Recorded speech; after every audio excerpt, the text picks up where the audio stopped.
Speaking of volatility, we want to talk about some shows that are not having the greatest time, or should we move forward?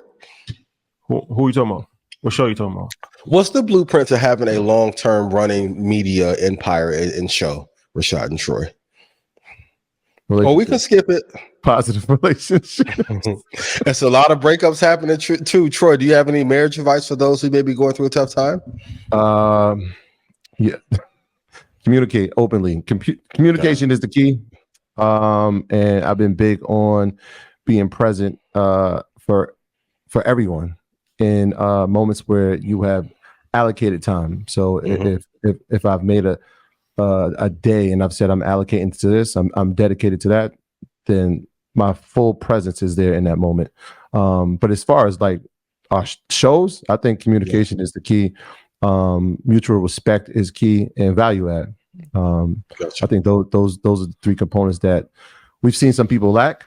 But that's something that, we've heard Shai talk about a bunch, right? We don't know how to effectively communicate with each other, whether it be in the streets, whether it be in business, whether it be on a team. And so it's a skill that is not taught, but it's a skill that needs to be learned. And so if we can lead by demonstration, so be it.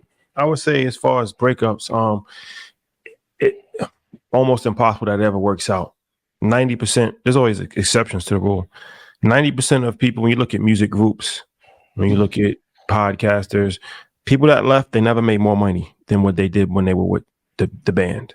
The band never does better. Migos, the band never does better separately than it does collectively. 90%. You said 90%. I just said 90%. I said you agreed. Just said that. 90%. 90%. So because when you're leaving, you're looking at it from like what you're not getting, or you could be a bigger star. It's never going to be perfect, but the collective made you who you are. Your ego is going to drop you tremendously. It happens all the time. This is an important lesson for everybody to understand. You're never going to be happy. It's to be able to accept where you are.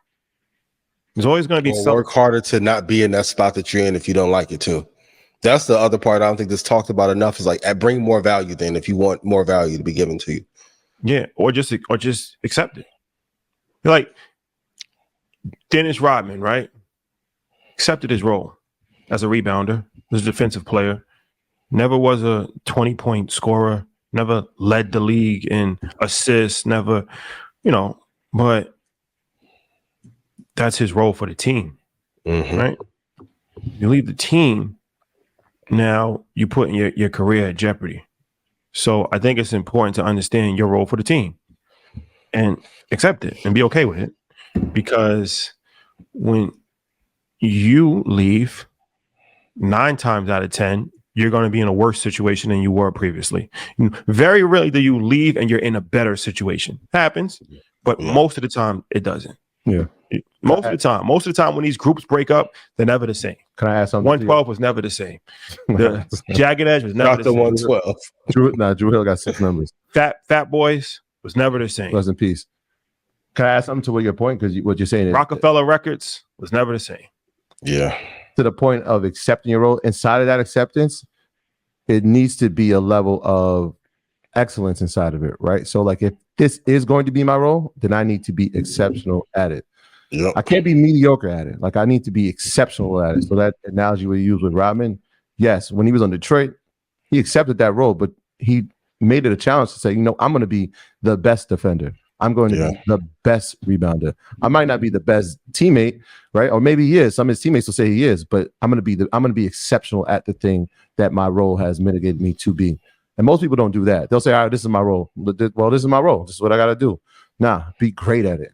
Be great at it. Because in the event that you do leave, and like you said, most of the times, 90%, it probably won't work. But if you're excellent and you excel at the role that you had, you can take that role somewhere else. Now, you're probably not going to have the same level of success most times, but you've excelled in an area. It's never going to work out. Instead of looking at where you should be, look at where you came from. Like you could be homeless, right? And now y'all working together and now you became a millionaire. And you thinking that you're not where you should be. So you leave to pursue your own personal thing. But look at where you actually came from. it's actually a miracle that you actually achieved the success that you did achieve, and that's because of the teamwork. So this is a story we can kind of just keep saying over and over again. It's going to keep happening because it's human nature. Human nature is always going to be pride, ego. It's always going to be somebody else in your ear. It's the story of Othello. There's always going to be whisperers in your ear that will sow deceit, that will feed your ego. And after a while, it's only so much that a person can hear before they start to believe what they're hearing. Mm-hmm. And then it changes the dynamic. And now they start to be passive aggressive. They start to act out of character. They do things like come late on purpose. Variety of different things that you see happening. And this is bigger than just shows, but it just happens in the workplace. It happens across the board. Yeah. And no matter how many times, no matter how many examples that you see, it's going to continue to happen because human nature, especially men, human nature will always lead to breakups. It just happens. Yeah. Unfortunately, and like I said, you would think that people would just learn from other people's success. Like, yo, nah, Rockefeller was never, Jay-Z is still Jay-Z, but the vast majority of those people, it didn't work out for them. The same way it was when they were together. You would think like, all right, let's use this as an example. No, it's not. It's gonna continue to happen. Yeah. Put out a post last week that podcasting 2.0, this version of the business model is dead. And some people like, why are you still doing the show? I'm like, well, our show's been profitable from inception. I think the business models need to change. But if we look at Spotify, over the last fiscal year, Spotify profit margin is negative 3.6%. Operating margin is negative 6.9%. Gross margin is only 24.9%, and the EBITDA margin is negative 5.494%. Return on assets is negative 12%. Return on equity for Spotify is negative 42%. So if they are a market maker and they put $1 billion into shows and they are net negative, what does that tell you about most of the people who are in the space? And I'm going to say it. A lot of you music executives who tried to pull the okie doke on a lot of black artists and got them to run over the same trick that you're trying to pull, we're not going to let that shit fly. I still can't get told what the real answer, what a show listener or a stream is worth. And it happens. Like I read every comment. This happens with this show. We've have a partnership that works. We've had a platform. Ian had expertise. We've come together. Yeah. It's a back and forth dynamic.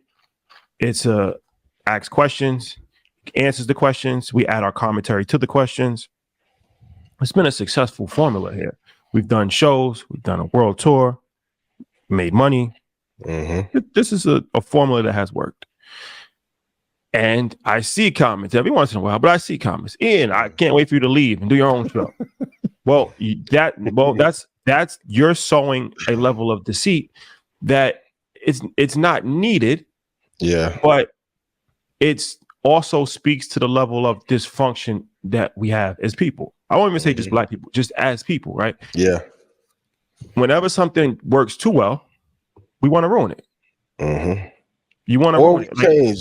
Somebody was like, yo, y'all changed. I know y'all didn't get to hang around Diddy by you still talking VOO, VTI. I'm like, I've been talking the same shit since then, and I still ain't met Puff. Like, what are you talking about? Like, what? I didn't get initiated into Doja's Illuminati. Like, and also to even with doing more shows, most people are not doing Doja's shows, Illuminati. Shout to Doja, the album decent. It sound like the funding out there, but Sam Smith eyeing his Illuminati. But nah, stop doing that because they do that all the time. Like they do that all the time. We'll be at the NBA finals and like, where's MG the mortgage guy? I don't know where's that. Like everybody is not together all the time. Like, you know what I'm saying? Like, stop doing that.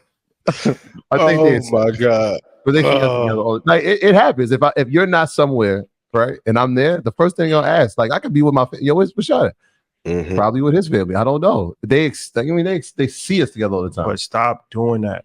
It's unnecessary. I told you before we were commenting, I did a podcast and the guy was like, man, I miss when you and Rashad argued. I'm like, why? I'm bringing a lot of energy back. Yo, Shadi, you switch roles with Ian. Like you're arguing. Yeah, but he can have a leather jacket. I'm cool. I'm so peaceful. Drinking my little coconut water. Yeah, I'm cool. Because I told everybody, like, once I got done yelling in Vegas 2 years ago and y'all didn't listen, cool. I'm gonna let y'all deal with what's that. I told y'all about Coinbase. Oh God, he don't know. Da-da-da-da. All right. Cool. I feel you. Coinbase, negative profit margin of 82%, negative operating margin of 48%, negative EBITDA margin of 50.8%. FTX blows up, and here comes Larry Fink and Jamie Dimon at the same damn time. Like, let me pick up all these assets and run the shit to the moon. At the same damn time.